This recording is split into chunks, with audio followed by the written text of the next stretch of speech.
আমার আগে মুহতারাম সাহাবায়ে কেরামের হালত নিয়ে কিছু কথা বলতেছিলেন, তো ভাবলাম ভাইও তো পুরো বয়ান করতে পারবে না, কালেকশনের জন্য খোঁচাবে যে শুরু করেন কালেকশন।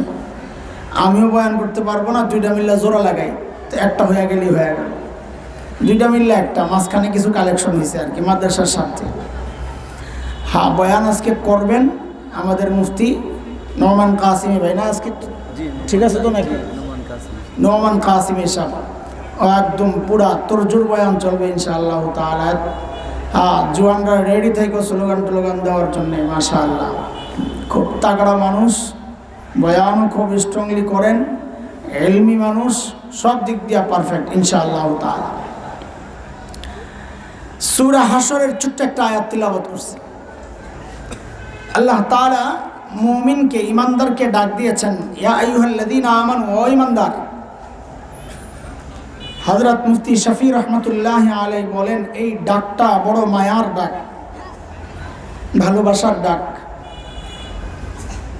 আল্লাহ তাআলা কোরআনে বান্দাকে দুই ভাবে ডেকেছেন, এক ইয়া আইয়ুহান নাস, আর এক ইয়া আইয়ুহাল্লাযীনা আমানু। ইয়া আইয়ুহান নাস মানে হে মানুষ, আর এক হচ্ছে হে ইমানদার। হযরত মুফতি শফি রহমতুল্লাহ আলাইহি বলেন, এই দুই ডাকের মধ্যে অনেক পার্থক্য। কি পার্থক্য? বলে বাবা তার সন্তানকে ডাকার ক্ষেত্রেও এই পার্থক্য করেন। বাবাও সন্তানকে দুইভাবে ডাকেন, এক হচ্ছে নাম ধরে, আব্দুল্লাহ কই, তো সন্তান বুঝে বাবার মিজাজ মনে একটু কেমন কেমন লাগতেছে, অজানা এক আশঙ্কায় ভুগতে থাকে, বাবা মনে হয় রেগে আছেন। কিন্তু বাবা যখন সন্তানকে, বাবা আর সন্তানের যে সম্পর্ক, ওই সম্পর্ক ধরে ডাক দিয়ে বলেন, আব্বু কোথায়, তো সন্তান বুঝে বাবা আমাকে মায়া করে ডাক দিয়েছে। ঠিক আল্লাহ তাআলা যখন বান্দাকে নাম ধরে ডাক দেন, এই মানুষ, তো বুঝে নেওয়া আল্লাহ রেগে আছে। আর যখন আল্লাহর সাথে বান্দার যে সম্পর্ক, ঈমানের সম্পর্ক, ওই সম্পর্ক ধরে ডাক দিয়ে যখন বলেন, ও ঈমানদারেরা, তখন বুঝে নেওয়া আল্লাহ তাআলা আমাকে আপনাকে বড় মায়া করে ডাক দিয়েছে। তার মানে পরবর্তী যে বক্তব্য, এটা আমাদের জন্য অত্যন্ত জরুরি বিষয়। আল্লাহ মায়া করে বলতেছেন, আমাদের গুরুত্ব দিয়ে জানা বুঝা শোনা দরকার। তো আল্লাহ কি বলতেছেন? আল্লাহ বলতেছেন, ইয়া আইয়ুহাল্লাযীনা আমানু তাকুল্লাহা ওয়াল তানজুর নাফসুম মা কদ্দামাত লিগাদ ওয়াল তানজুর নাফসুম মা কদ্দামাত লিগাদ ওয়াত্তাকুল্লাহ।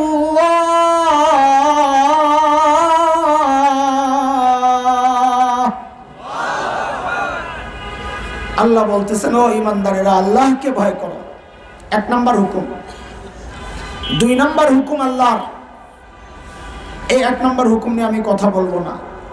দুই নাম্বার হুকুম আল্লাহর, ওইটাই আলোচনার মূল কথা, ছোট্ট কথা। ওয়াল তানজুর নাফসুম মা কদ্দামাত লিগাদ। প্রত্যেকটা মানুষের উচিত তার আখিরাত নিয়ে চিন্তা করা, আমার পুঁজি কি, আল্লাহর সামনে কি পেশ করব।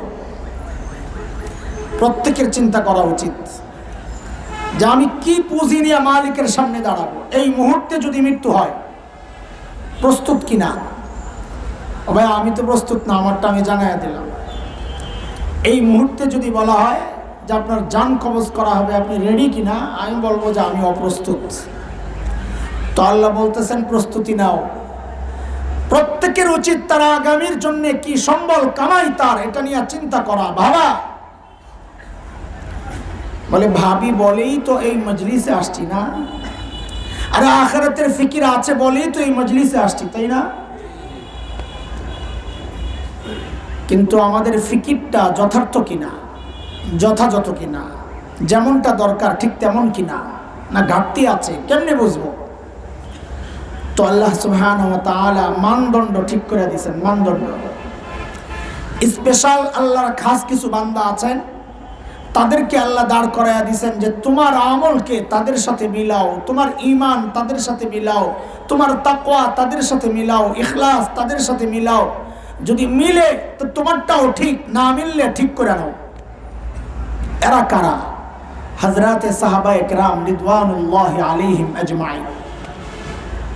আল্লাহ তাদের সম্পর্কে বললেন, উলাইকাল্লাযীনা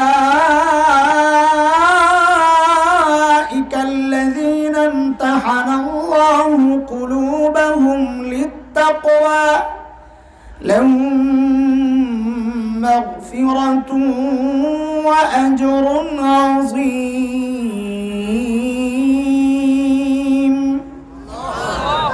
আল্লাহ বলেন, সাহাবীদের তাকওয়ার পরীক্ষা আমি নিয়েছি, ওই পরীক্ষায় তারা পাস। সূরা তাওবার মধ্যে আসছে, আল্লাহ বলেন, والسابقون الأولون من المهاجرين والأنصار والذين اتبعوهم بإحسان رضي الله عنهم ورضوا عنه وأعد لهم جنات تجري تحتها الأنهار خالدين فيها أبدا ذلك الفوز العظيم। আল্লাহ বলেন, সাহাবীরা আমার উপর রাজি ছিল, আমিও রাজি, তাদের জন্য জান্নাত তৈরি করে রাখছি। বলে তো আমাদের কি হবে মালিক? তো আল্লাহ বলেন, ওয়াল্লাযীনা ইত্তাবাউহুম বিইহসান। তোমার ঈমান যদি তাদের মতো হয়, তোমার আমল যদি তাদের মতো হয়, তাকওয়া যদি তাদের মতো হয়, তো তোমার জন্যও আমি জান্নাত তৈরি করে রাখব। এই জন্য আমাদের আমলকে কাদের সাথে মিলাইতে হবে? এটা সোনার অক্ষরে লিখে রাখার মতো একটা কথা, ছোট্ট কথা। দুনিয়ার জিন্দেগিতে আমার আমল,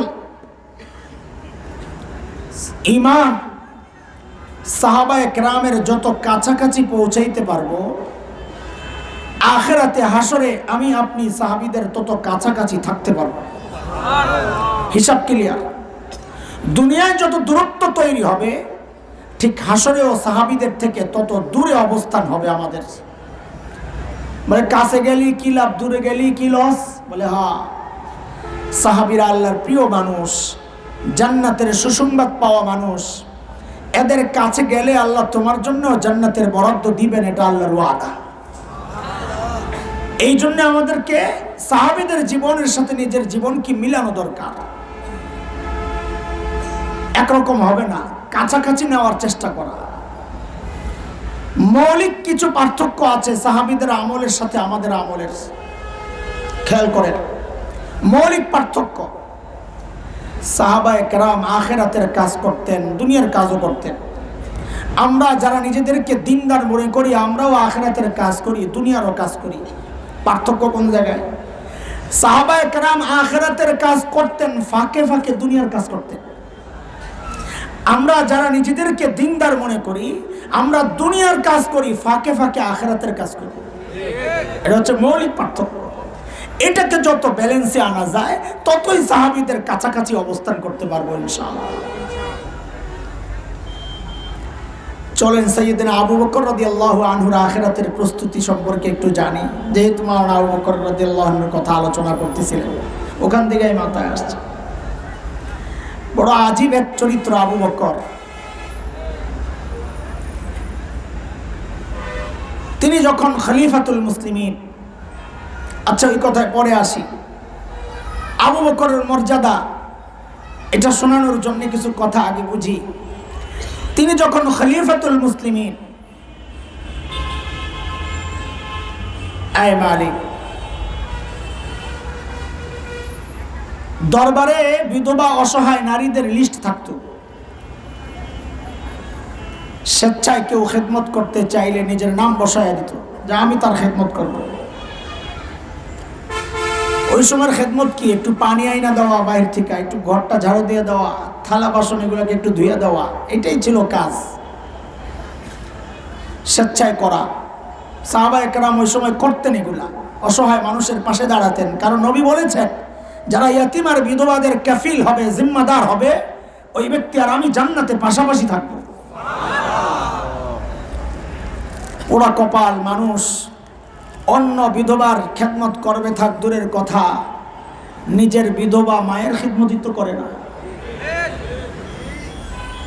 কপাল পোড়া, কপাল পোড়া। সাইয়েদনা আবু বকরের দরবারে বিধবাদের লিস্ট। একদিন হযরত ওমর আসছেন। ওমর কত বড় মানুষ, বুড়ির খেদমত করবে, কোন এক বুড়ির খেদমত করবে, এই নিয়তে আসছে। দেখেন আখিরাতের প্রস্তুতি, হালত আমাদের হালত মিলান। হযরত ওমর দেখেন যে সব নাম তো বুক, একটা নাম খালি, ওই নামের পাশে কারো নাম নাই। হযরত ওমর চিন্তা করলেন, তাইলে এই বুড়ির খিদমতটা আমিই করব। ওই চিন্তায় হযরত ওমর পরদিন গেছেন ফজরের নামাজের পর বুড়ির বাড়ির সামনে। কখন গেছেন বলেন তো? কথাটা কেন বের করলাম? আগ্রহ তৈরি করার জন্য, একটা জরুরি কথা বলবো এই জন্য।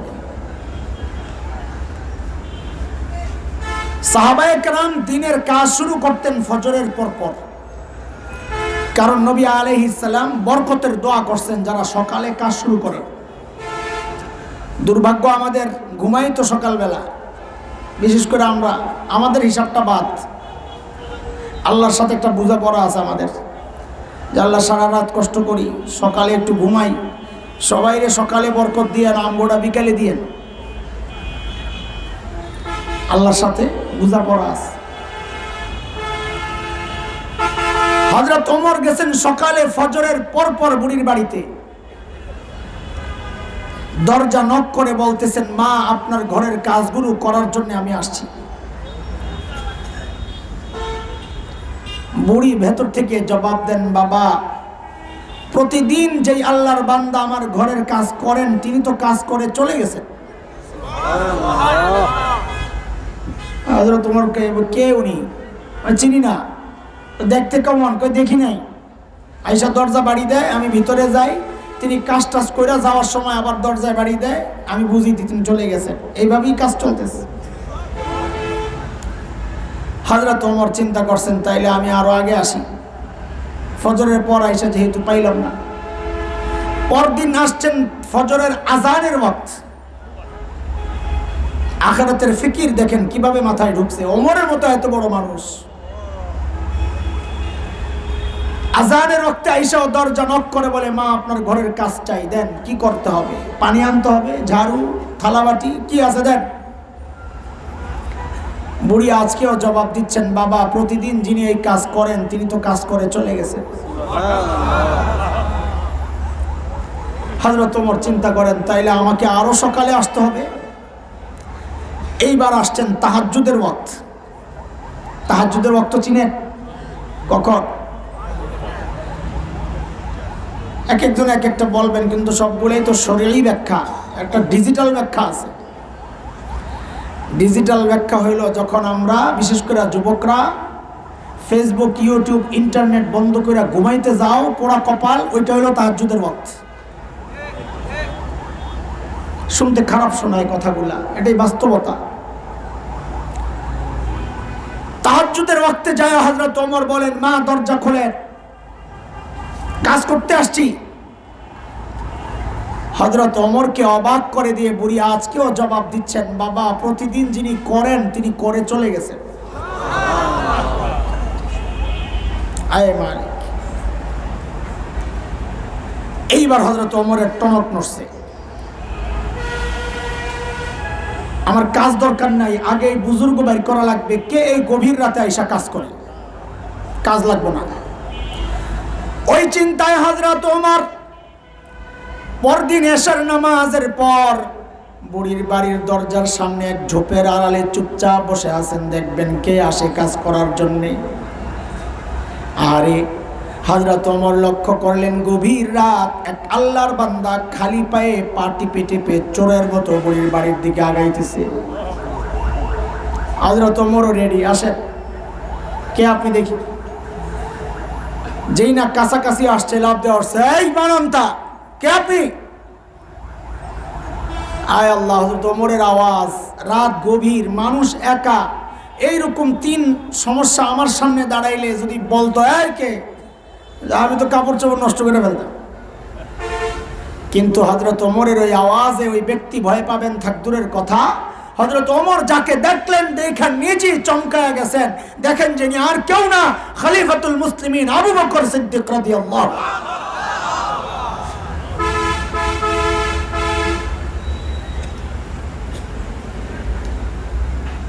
ওমর তো অবাক হয়ে গেছে, আবু বকর আপনি কে? পায়ের দিকে তাকায় দেখে জুতা নাই। আমাদের মতো এত মসৃণ মাটি তো না, পাথরের গুড়া, কাটা কুটা, আরবে যারা গেছেন দেখছেন। খুব রাগ হয়ে গেছে ওমর। আবু বকরকে বড় মহব্বত করতেন, আমল নিয়ে একটু প্রতিযোগিতা করতেন, কিন্তু মহব্বত করতেন। ওমরের প্রস্তাবিত তো আবু বকর খলিফা,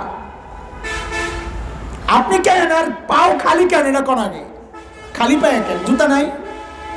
আহা, হযরত আবু বকরের দুইটা জবাব পাওয়া যায়। এক হচ্ছে ওমর, জুতা পাও দিয়ে আসলে চটচট আওয়াজ হয়, মানুষের যদি ঘুমের ডিস্টার্ব হয়। খলিফাতুল মুসলিমিন জনগণের ঘুমের কি চিন্তা করতেছেন? আর আমাদের তো জানেরই নিরাপত্তা নাই, ঘুমের নিরাপত্তা তার দূরের কথা। এটা তো কত দামি কাজ, মানুষকে কষ্ট দেওয়া থেকে নিজেকে বিরত রাখা। হযরত মুফতি শফি রহমতুল্লাহ আলাইহি লিখেছে যে দারুল উলুম দেওবন্দের বড় আলেম উস্তাদ আসগর আলী রহমতুল্লাহ আলাইহি, যে আমি হযরতের সান্নিধ্যে কিছুদিন ছিলাম। বুজুর্গদের সান্নিধ্যে থাকা প্রত্যেক আলেমের জন্য জরুরি। এটা বলে যা শিখছি, আল্লাহু আকবার। একদিন দেখি মহল্লার একটা নির্দিষ্ট জায়গা পার হওয়ার সময় হযরত জুতাটা খুইলা, মুসলমান খেয়াল করে, প্রতিবেশীর ব্যাপারে কতটুকু সতর্ক থাকতে হয় যেন আমার দ্বারা কারো কষ্ট না হয়। মহল্লার একটা নির্দিষ্ট এরিয়া পার হওয়ার সময় আসগর আলী রহমতুল্লাহ আলাইহি জুতাটা খুইলা হাতে নিয়ে তারপর পার হন। কিছু দূর যায়া এরপর জুতাটা পরে। তো মুফতি শফি রহমতুল্লাহ আলাইহি বলেন, আমি জিজ্ঞেস করলাম এখানে আপনি জুতা কেন খুলেন? এই মালিক, বড় আজীব কথা।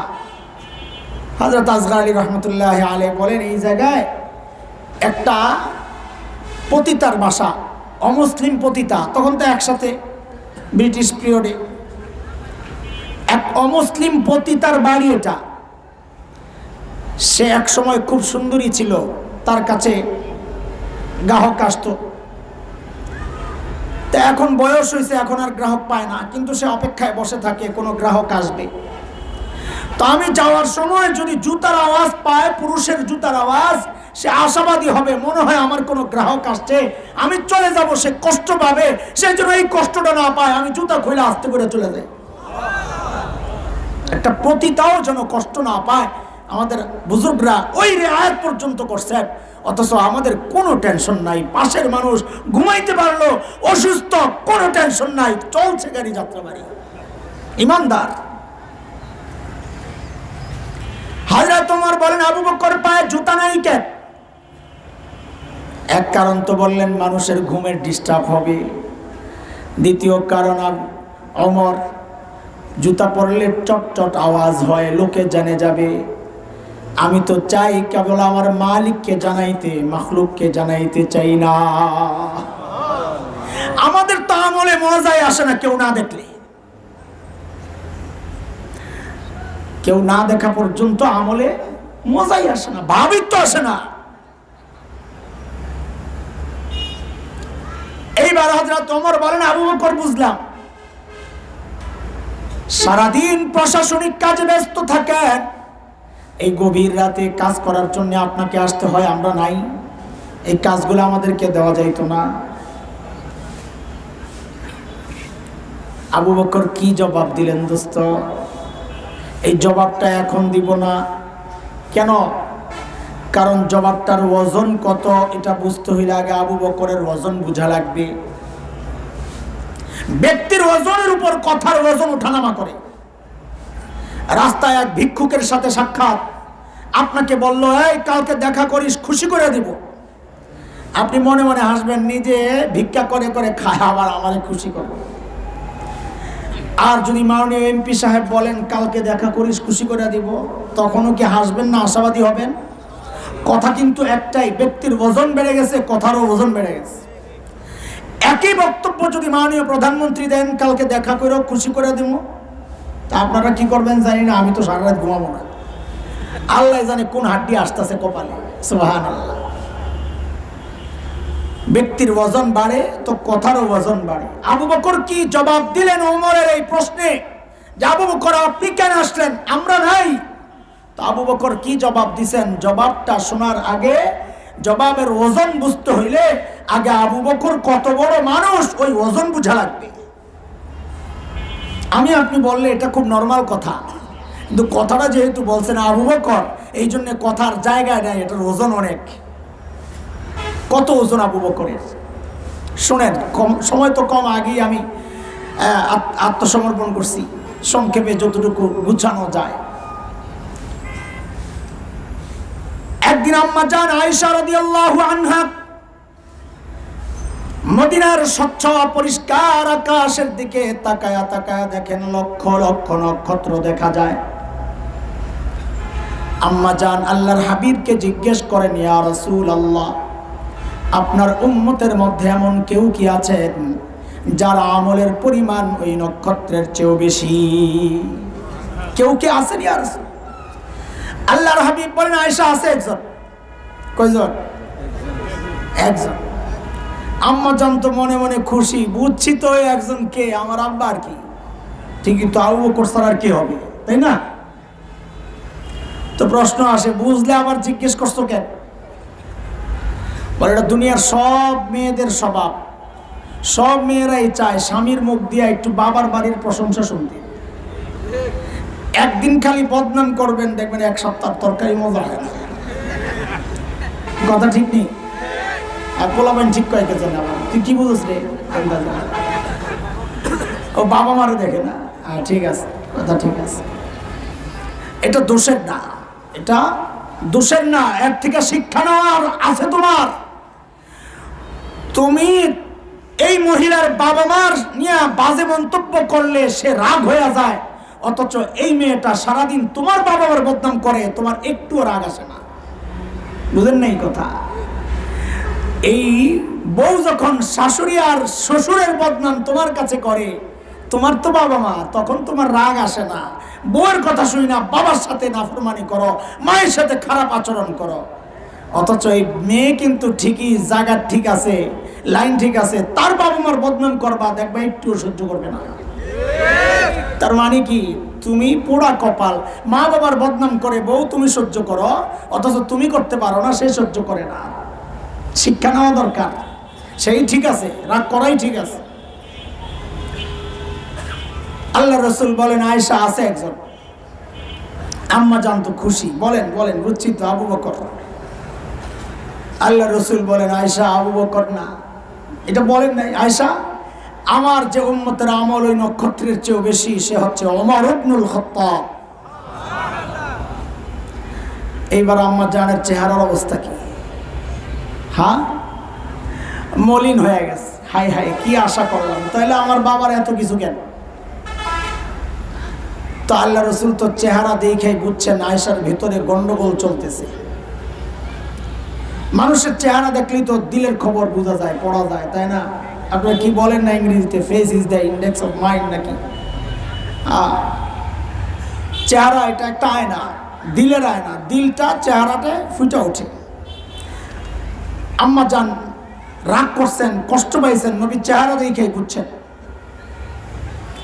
তো আল্লাহ রসুল বলেন, আয়েশা তুমি মনে করছিলা তোমার বাবার নাম বলবো না? আরে আয়েশা শোনো শোনো, তোমার বাবার হিসাবটাই তো আলাদা। আমার গোটা উম্মতের আমল যদি এক পাল্লায় রাখা হয়, আর একা তোমার বাবা আবু বকরের আমল যদি আরেক পাল্লায় রাখা হয়, তো আবু বকরের আমলের পাল্লা ভারী হয়ে যাবে। বাবার এটাই না, তোমার বাবার হিসাবটাই আলাদা। আবু বকরের মর্যাদা শোনাইতেছি, ওজন কত আবু বকরের। একদিন হযরত ওমর আসছেন, এসে বলেন, আবু বকর, আপনার সাথে একটা লেনদেন করতে চাই। তা আবু বকর সরল সোজা মানুষ, কি লেনদেন করবেন দোস্ত আপনি? বলে, আমার জিন্দিগির যত আমল আছে, ওমরের আমল কত, ওই নক্ষত্রের চেয়েও বেশি, মনে আছে না? সংখ্যায় না, এটা পরিমাণ। এক এক নক্ষত্র এই দুনিয়া থেকে 1000 লক্ষ গুণ বড়, ওই হিসাবে আমল ওমরের বেশি।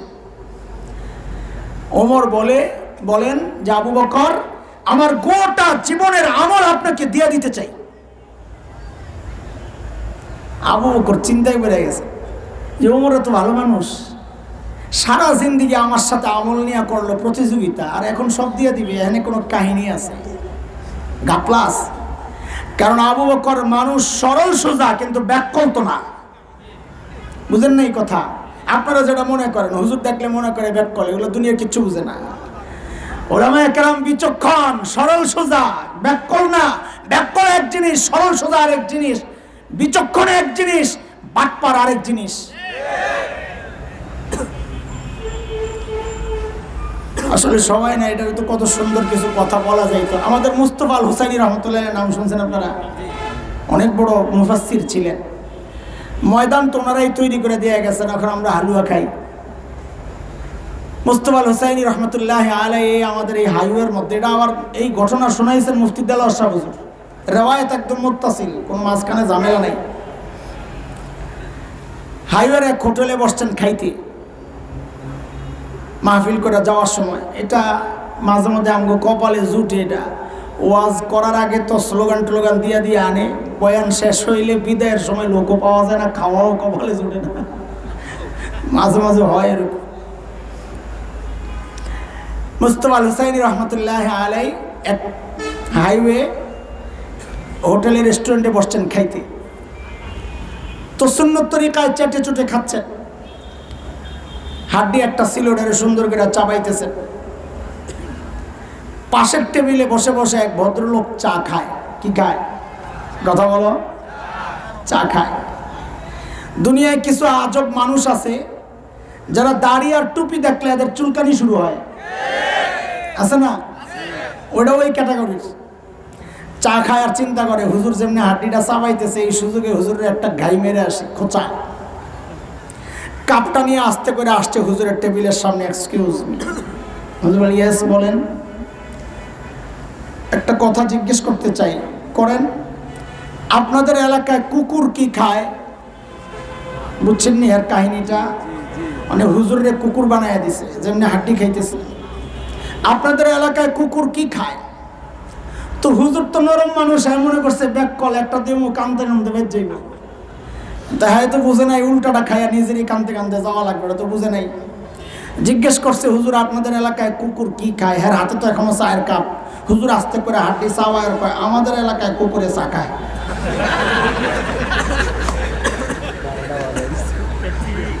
এমন অবস্থাটা কি কর? আলেমরা সরল সোজা হয়, ব্যাককল হয় না, এটা মাথায় রেখে, নাহলে ধরা খাবেন জীবনে বহুবার। ঠিক কয় না সবগুলা, বুঝছেন না? মৌলবী যেগুলা ওগুলা ঠিক কয়, বাকিগুলা কয় না। এটাই আড্ডি করে ওটা বদমাইশের আড্ডি কোথাকার। কাসেম নানুতুবি রহমতুল্লাহ আলাইহি বিপ্লবী বীর, ইংরেজ বিরোধী আন্দোলনের অন্যতম সিপাহ সালার, দারুল উলুম দেওবন্দের প্রতিষ্ঠাতাদের একজন। দেওবন্দ মাদ্রাসার পাশে একটা ছোট্ট মসজিদ, ছাত্তা মসজিদ, ওই মসজিদে থাকেন। ইংরেজরা টের পায়া ধরার জন্য চারদিক থেকে ঘেরাও করছে। ঘেরাও করে ভিতরে ঢুকছে, ঢুইকা দেখে এক আল্লাহর বান্দা, গেঞ্জি গায়ে, লুঙ্গি পরা, ঝাড়ু দেয়। উনি কাসেম নানুতুবি। তো এরা তো যায় ওই লোকটা দেখা বুঝে নাই, মনে করছে এত বড় বিপ্লবী, অন্তত পেটটা তো দেওয়ানবাগি হুজুরের মতো হওয়ার কথা। এত বড় বিপ্লবী, এইরকম নর্মাল মানুষ এত বড় বিপ্লবী। মুসলমান শরীর দিয়া কাম করে না, কলজা দিয়া কাম করে। কথা কও ঠিক কিনা? আমগো শরীর দেখছো তোমরা, আমগো কলজাটা দেখো নাই। যা জিজ্ঞেস করতেছে, কাসেম নানুতুবিকে, কাসেম নানুতুবি কাহায়? এখন কাসেম নানুতুবি যদি জবাব দেন মেই হো, আমি কাসেম নানুতুবি, তো পিঠা খাওয়া লাগবে, গ্রেফতার হওয়া লাগবে। আর যদি বলেন মুঝে পতা নেই, আমি জানি না, তো মিথ্যা কথা হয়। কাসেম নানু তুমি কি বিচক্ষণ মানুষ, বলতেছিলাম আলেম ব্যাকল হয় না, এটা বুঝাইতেছি। কাসেম নানু তুমি কি করছেন, যেই জায়গায় দাঁড়ায়া ছিলেন ওখান থেকে একটু সরছেন, বাপটা এমন নিছেন প্রথম কথাটা বুঝে নাই, সৈরাই বলে হ্যাঁ কি আবাদ, ও আচ্ছা কাসেম নানু তুমি, ও কাসেম নানু তুমি খুঁজেন, ও আচ্ছা ও তো আবি হাতে যেই জায়গায় দাঁড়ায় আছিলেন এখন তো সরছে, তো জায়গাটা খালি হয়েছে না, তো ওই জায়গার দিকে ইঙ্গিত দিয়া বলতেছে, ইশারা দিয়া, ও তো আবি হাতে, উনি তো একটু আগে এখানেই ছিলেন। কথা তো ঠিকই আছে, একটু আগে এখানে ছিলেন, এখন সৈরা আসছে না জায়গা থেকে, ইংরেজরা মনে করছে একটু আগে ছিল এখন তো পালাইয়া গেছে। এটা আলেমের বিচক্ষণতা। হযরত আবু বকর মানুষ ব্যাকল না, সরল সোজা। সূরা লাহাব যখন নাজিল হয়েছে, এর মধ্যে আবু লাহাবের বিবির কথাও আছে, তোরও সাইজ করা হবে। উম্মে জামিল বিনতে হারব ইবনে উমাইয়া, বেডি তো